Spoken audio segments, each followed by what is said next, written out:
A defiant Omar Al Bashir arrives in style in neighboring Chad. It's the first time the Sudanese president has traveled to a country that is a member state of the International Criminal Court, ICC, that has issued warrants for his arrest. Al Bashir was welcomed with song and dance upon arrival at the N'Djamena International Airport, where security was tight.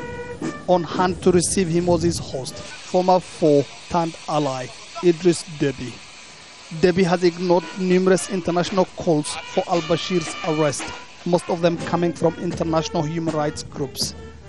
Bashir's two-day visit to Chad is aimed at normalizing relations that got worse since 2003, when the Darfur War began. In February this year, both countries agreed to end hostilities after years of proxy war. President Bashir described his visit to Chad as ordinary.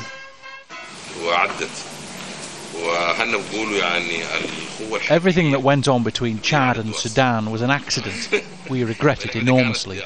Now we've turned the page. We're working together for the interests of our two nations. I always thought of Chad as my second home, despite of this war that both our countries went through. The Chadian leader too hailed the improving relations between the two countries. We've both taken new steps to strengthen our brotherly relations. We moved on from the issues that had come between us in the past, and now our common borders are safeguarded by the new Sudanese forces.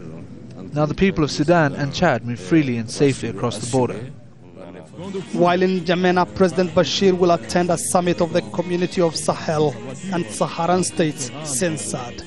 Last week, the ICC issued a second arrest warrant against the beleaguered Sudanese leader and added 3 more counts of genocide in the war-torn Darfur region to the list of charges it once preferred against him. It's most unlikely that President Omar Al Bashir traveled to Chad without the assurances of President Deby that he will not be handed over to the ICC. His visit marks a major turning point in relations between Sudan and Chad and opens the door widely for concessions between the two neighboring countries. Mohammed, Adow, Al Jazeera, Khartoum, Sudan.